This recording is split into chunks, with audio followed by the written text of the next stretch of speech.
Destination Quito, Ecuador. The country of Ecuador is named for the Spanish word equator, which runs right through it. Situated on South America's west coast, its land boasts extraordinary natural beauty, including gorgeous Pacific beaches, the secluded Galapagos Islands, dense Amazon rainforest, and the immense spine of the Andes Mountains. Ecuador today has a rich, glimmering culture rooted in its ancient past. Its capital, Quito, is nestled high in the mountains in the central region of what was once the Incan Empire.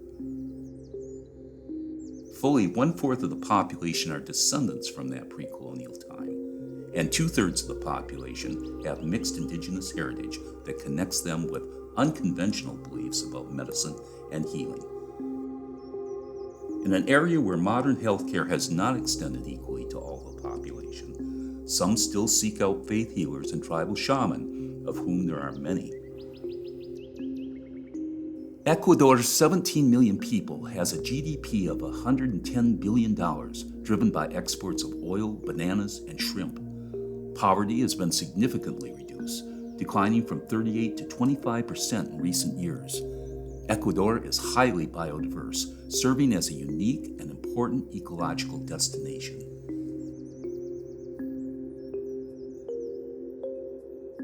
Ecuador's people are welcoming and proud of their country's natural and cultural heritage. It is a fantastic tourist destination, but it is also a place that desperately needs healing help from a world that cares.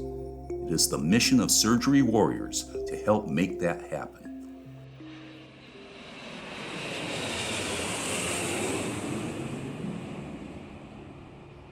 A team of fearless medical professionals set out on a mission that will test their limits and transform lives. Armed with nothing but their backpacks, bare hands, and life-saving expertise, the Surgery Warriors medical team from Southern California is on a mission to change the world, one heartbeat at a time. For these brave surgeons and nurses, this is not just a job. It is a calling, a deep and abiding passion to serve and heal. They leave behind the safety and comfort of their homes, families, and careers to embark on a journey that will test their courage and compassion.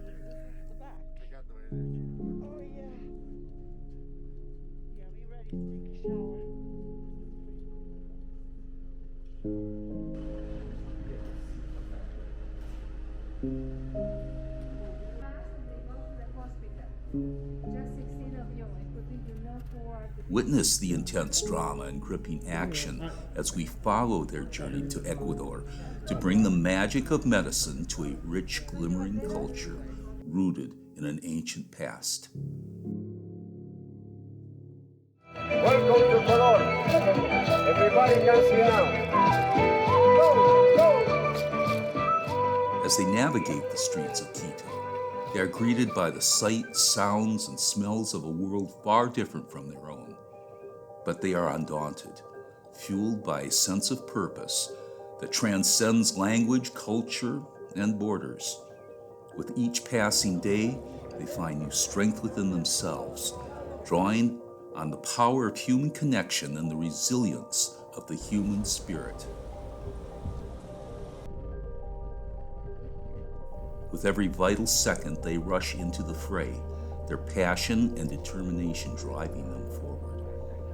From the epicenter of urban disaster zones to the heart of remote Andean mountain villages, they face the most challenging situations of life and death imaginable. Good morning. Good morning. So we arrived here in front of the hospital. What are we waiting for right now? What is actually We are checking in with security, which is very tight here, and then we're going to meet with their hospital administration staff to make sure that we're all on the same page.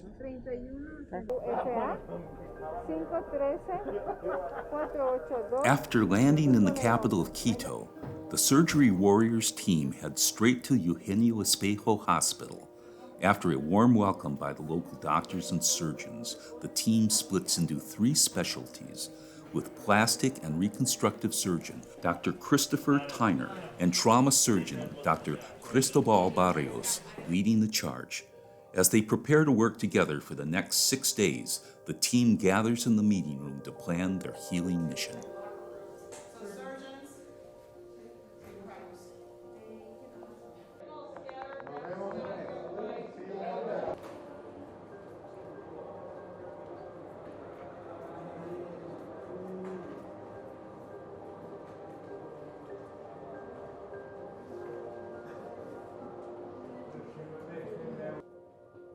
In the Eugenio Espejo Hospital, the stakes are high and the challenges are daunting. The medical cases they will encounter are among the most complex and heart-wrenching in the world.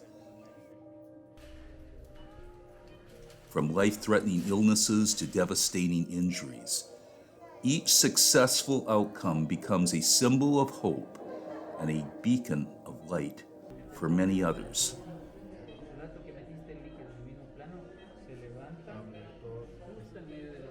I'll start with the CEO and founder, and that's Inez Allen, and she is actually from Quito, Ecuador, where we are right now.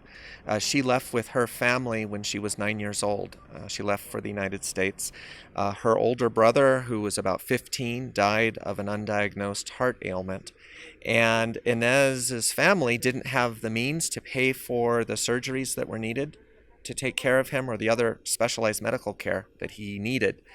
And so when he died, it created such a shock and so much sadness for the family that they just decided they needed to get out of the poverty that they were living in. And they were living in a neighborhood here in Quito. And at that time, and this was 50, 60 years ago, there was a lot of poverty there.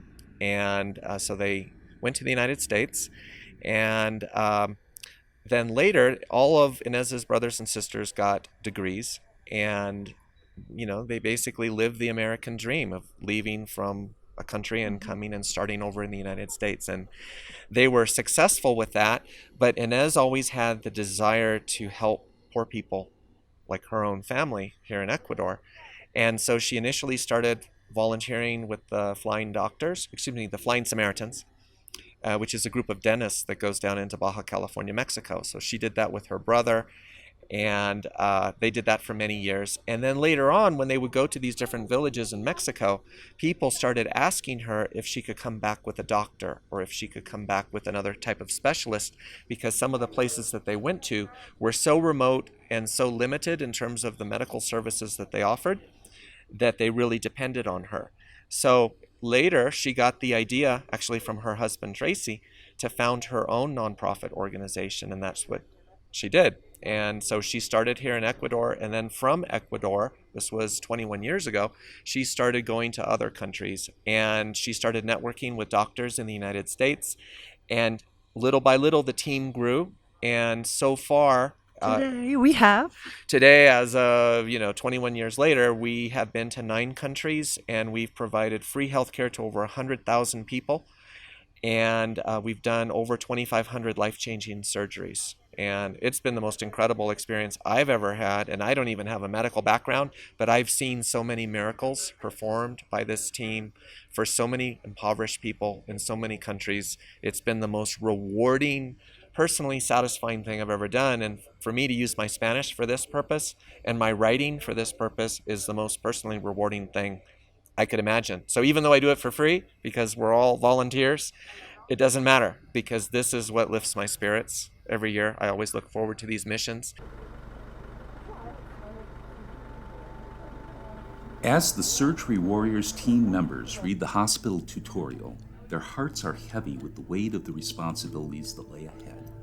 They have only 4 days to perform life-saving surgeries in a country with a medical system that is seriously challenged.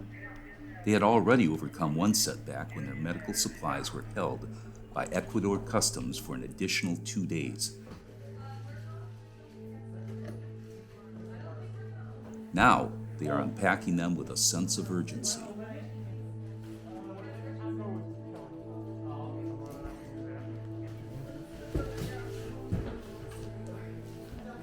The surgeons among them bring their own instruments, fully aware that the hospital they are working in has limited resources.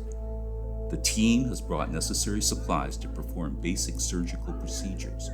But the biggest struggle they face is the lack of proper equipment and instruments to perform complicated surgeries. Time is ticking away and every second counts.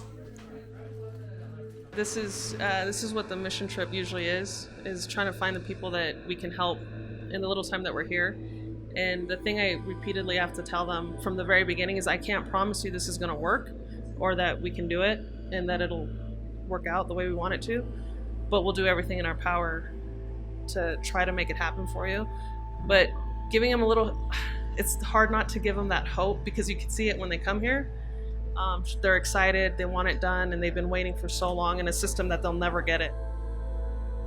At the high altitude of 9,000 feet, the Surgery Warriors medical team toils day and night to save lives. Exhausted from their tireless work, they take short breaks with little to no sleep.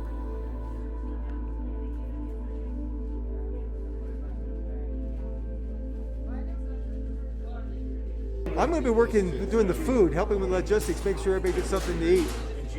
That's my job. The thin air makes it difficult to breathe, but the scent of freshly brewed Ecuadorian coffee valiantly tries to compensate. Despite the challenging conditions, they press on, determined to provide aid to those in need. Yeah, it just so happens that our bus driver that we've been using to bring us back and forth from the hotel to the hospital, his sister had a motorcycle accident probably 6 years ago, and they just let her face heal the way it was. So she lost an eye, she lost her nose, and because of the way the system works here, if you don't have the money to get into the hospital system and get medical help that you need or the medical attention, you just get lost in the shuffle. So there's like thousands and thousands of people that are backlogged that need medical attention and they don't have the money to get it. So his sister has now traveled 4.5 hours to get here, had to talk to the medical director of the hospital to see if we could slide her in while we're here, and then talk to our plastic surgeon, Dr. Tyner, to see if it's even a case that he can get. He'll need CTs of the face, which we're trying to arrange that now with their doctors to see if we could just slide her in, get her a quick CT of the face. There she is. A motorcycle accident that happened when she was in her early 20s, I think, and now she's in her early 30s. And because she doesn't have medical care, they just let it heal the way it was, and that's how she's been living. So hopefully we can do something while we're here.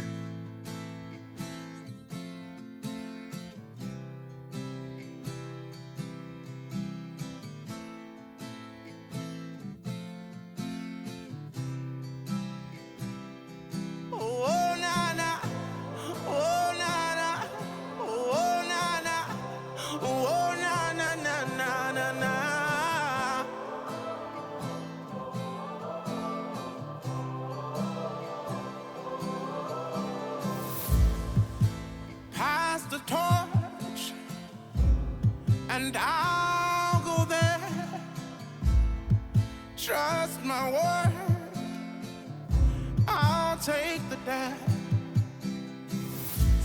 From stone to stone, from heart to heart.